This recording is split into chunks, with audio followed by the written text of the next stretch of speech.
In today's video, we will watch the most brutal kids that got convicted for murder and other type of horrific crimes and went on the news worldwide. Let's start with the first brutal case. This court case shocked Florida with its brutal details and the question, how can a 40-year-old boy be so brutal to a girl? A teenager from Florida gets sent to prison for the rest of his life because he stabbed a classmate who was 13 years old and the classmate died. Aiden was just 40 years old when he committed this violent act.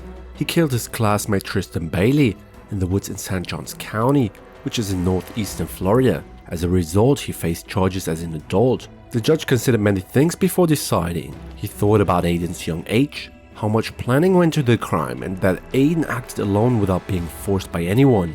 The judge also mentioned that Aiden's peers thinks he's just like others in his age, and that he knew what would happen because of what he did. Tristan Bailey was one of 5 children of Stacy and Forrest Bailey.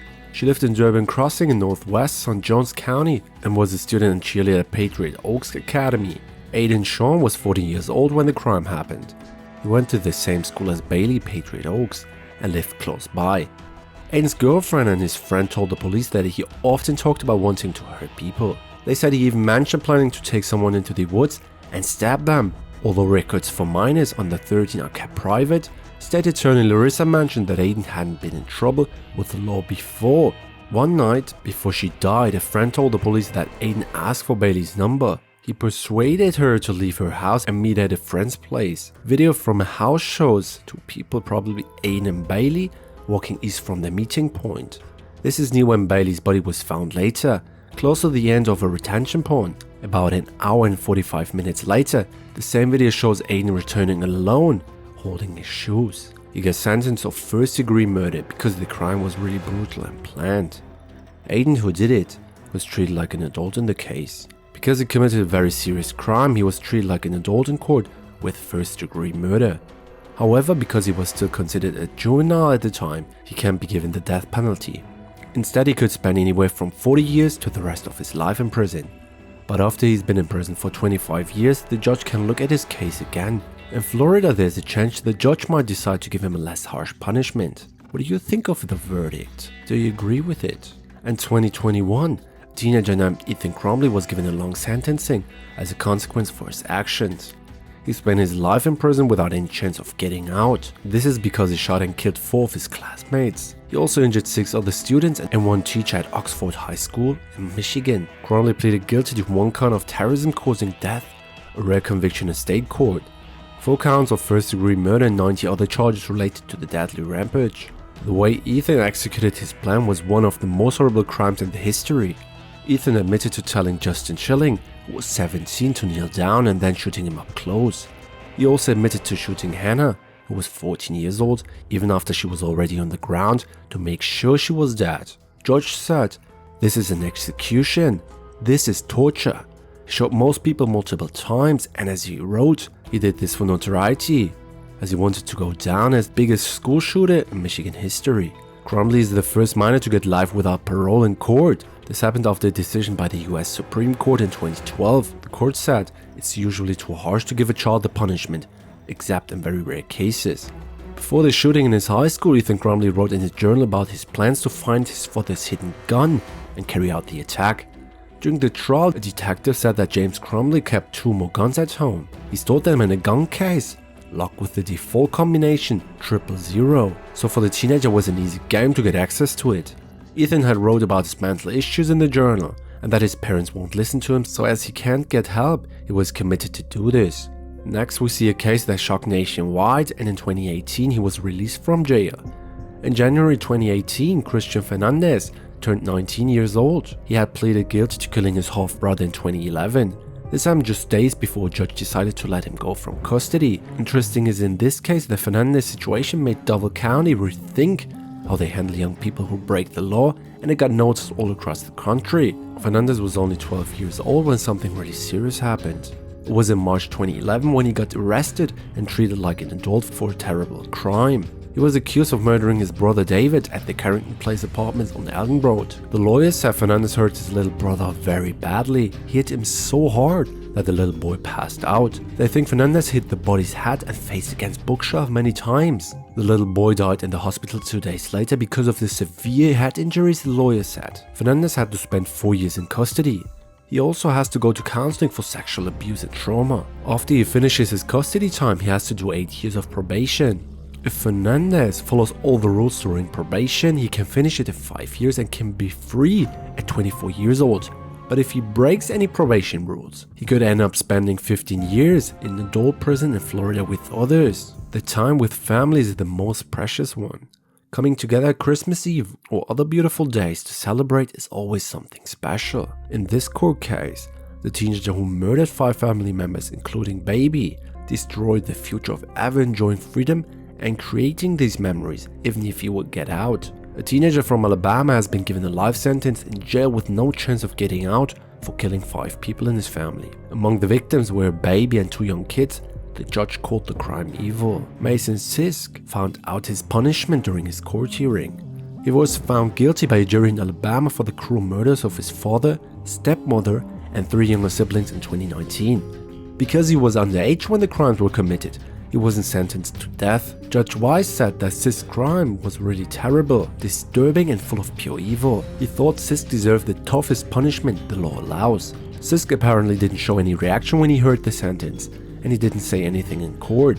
At first, Sisk told the police that on September 2nd, 2019, he was downstairs playing video games. He said he heard gunshots and went outside. He claimed he saw a car leaving, but later he confessed to killing his family. During a hearing before the trial, they played all recordings where Sisk told the investigators where he mentioned the reason why he might have done the killings. The victims were killed while they were in bed.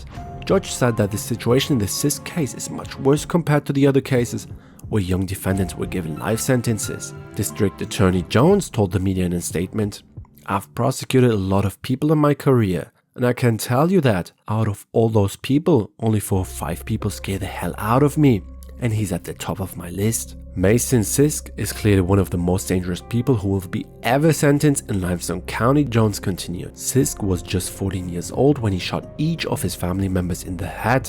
The lawyers said Sisk couldn't control his anger and had threatened the whole family. They claimed in legal papers that the teenager once mixed peanut butter into his stepmother's coffee to harm her because she had a severe peanut allergy.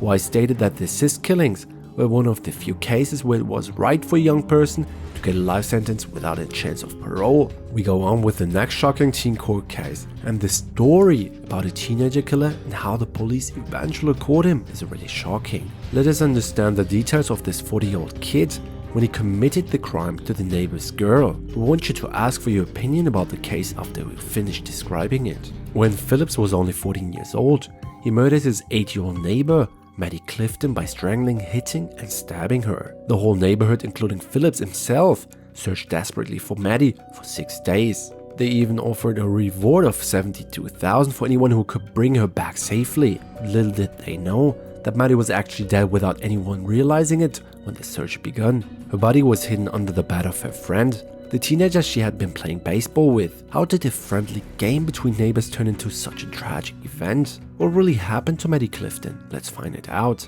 It was 5 o'clock in the evening in the year of 1998. The young girl left her house in Jacksonville, Florida to go play. By 6:30, her mom Sheila called her home, but the girl didn't show up. She went to Philip's house and knocked on the door, but the boy wouldn't let her in because his dad said no friends were allowed over when he wasn't home. He changed his mind after time and told them what happened, but this came later. The people in the community searched for quite some time. He said they were playing baseball in his backyard at around 5 p.m. when the ball accidentally hit Maddie in the eye. She started bleeding and screaming. He admitted that he took her to the bedroom to keep her hidden from his father, who was about to come home. He mentioned that her underwear and shorts came off while he was moving her. While she kept on screaming, he hit her 3 times with a baseball bat and pushed her under his water bath to make her quiet. He said he could still hear her groaning even after his dad came, so he got scared and took her out, then stabbed her in the chest and neck with a small knife. In court, the lawyer Richard Nichols said that Joshua Phillips didn't mean to commit murder. He explained that Joshua isn't a monster, but what happened started as an accident and got worse because of panic that almost drove him crazy. The examination didn't show that he hit her in the eye or eye area with the ball, like he claimed. There wasn't any physical proof to back up his story at all. Also, there wasn't any dirt or sand on her body, which doesn't match up with him dragging her. It just doesn't add up. They didn't find any evidence of sexual assault either. Phillips had Maddie's rotting body hidden under his bed for 6 days, but his parents never suspected anything. Later, his mother Missy said, "I often heard people wondering why his family didn't see or notice anything unusual. When his mom opened the frame to check, she saw little Maddie's foot. She quickly went to the police across the road to tell them. I couldn't believe what I saw," she said to the media. "I just showed them where to look, I couldn't even go inside." Phillips explained to the police that he was really scared of his abusive alcoholic dad, Steve. He was afraid of what Steve might do if he found out Phillips had let friends come over while no adults were around. "I believe if my dad wasn't so scary and sometimes too controlling, he could really be frightening. He could yell and act unpredictably. Josh and I always felt like we had to be really careful around him," his mother said before. As a result of his information, it was decided that Phillips get life sentenced, and he's now trying to get a new look into the case for earlier release.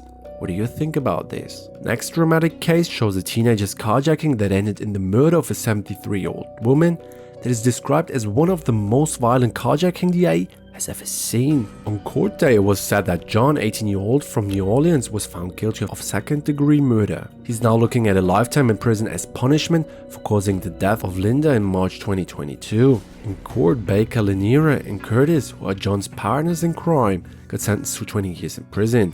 They pleaded guilty to attempted manslaughter. What happened on that particular day? Let's find it out. After John attacked the old woman with pepper spray, the 4 people went into Fricky's car. Minori is said to have pulled Fricky a bit out of the car and then stomped on her and punched her. Fricky's arm got caught in the seatbelt while the teenager drove for over 700 feet, dragging her along. This was one of the most violent carjackings we've ever seen.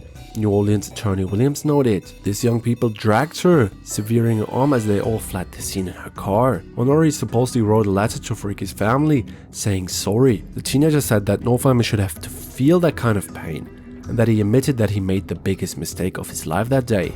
After the verdict, the teenager got sent to jail where they served their time now. All of us remember back to the time getting a bad grade in school, and maybe some of you are in a situation like this now. Sometimes grades can have immense consequences, but most grades can be improved by better preparations. The following case was a historic one, as 2 Iowa teens got sentenced to life in prison for murdering a Spanish teacher over a bad grade. The way it evolved is shocking. Let's look into the case. Jeremy Goodell, who was 18 years old, got punished for helping to kill Norima Graber, a teacher who was 66 years old and worked at Fairfield High School. He and his friend William Miller did the crime when they were only 16 years old. They were treated as adults in court and admitted to committing first-degree murder. During the trial, prosecutors proved that Goodell and Miller wanted to murder the high school teacher because Miller got a low grade from her. Goodell admitted they talked about the murder for 2 weeks after Miller asked for his help. Miller received a life sentence in prison, but he might be eligible for parole after 35 years. "I'm sorry, truly sorry. What I've taken can never be replaced," Goodell said in court. "Every day I wish I could go back and stop myself, prevent this loss and the pain that I've caused everyone." Let's find out the details of the crime they both committed. Graber's body was found in November 2021 in a park in a small town called Fairfield. She was found hidden under a tarp, wheelbarrow and railroad ties. The investigators discovered that Miller had met Graber the day before at Fairfield High School. They had a meeting to talk about Miller's low grade and Graber's class. After the meeting, Graber drove her van to a park where she usually went for a walk after school. People who saw her van said it left the park less than an hour later, and there were 2 guys sitting in the front seats. During the hearing, when his punishment was decided, Judge Sean Showers mentioned that Goodell seemed sorry for what he did. However, the judge also pointed out that Goodell is clever and could have easily stopped the killing. Graber was born in Mexico. After she finished high school, she worked on planes as a flight attendant. Later on, she became a commercial airline pilot. After she got married, she moved to Fairfield in 1992. She then got a teaching certificate and started working at Fairfield High School in 2012. In the next court case, we see a teenager from Ohio who's 19 years old, might have to stay in prison for the rest of his life. This happened because she was found guilty and given a punishment for purposefully driving her car into a brick wall at a very high speed of 100 miles per hour. This action resulted in the death of her boyfriend and a friend. On the night of the accident, Mackenzie Sharila, was just 17 at the time, crashed her car into a building near Cleveland. During a trial for murder, prosecutors claimed that Mackenzie had a harmful relationship with a boyfriend, Dominic Russo, who was 20 years old. They argued that Mackenzie intentionally drove into the building to break up with him. The two died right where the accident happened. Sharila ended up in the hospital. At her trial, she got 2 life sentences to serve at the same time, but she might be eligible for parole in 15 years. She was convicted of 4 counts each of murder and felonious assault, plus aggravated homicide and some other crimes. During her trial, the 19-year-old didn't speak. However, at her sentencing, Sharila tearfully spoke to the family of the victims. She said she couldn't remember what happened on that July night in 2022. During Sharila's trial, they played a video that showed the last moments before a terrible crash. It displayed her camera speeding down a street and crashing into a building without slowing down. This wasn't just reckless driving, it was murder, said Russo. The transformation from a careful driver to a dangerous one was shocking, the judge remarked. The question is also, was it planned by her beforehand? What are your thoughts on this case? Do you think she should not be punished with life without parole? Or do you think people that commit a crime like this will likely do it later on, no matter how much time went by? If you watch until the end now, please comment it down below. Do you think also the criminals in today's courtroom moments got what they deserve in general? If you know court cases that could be featured on the channel, please write it in the comment section. Please subscribe to our channel and check out one of these videos here. See you in our next video. Take care.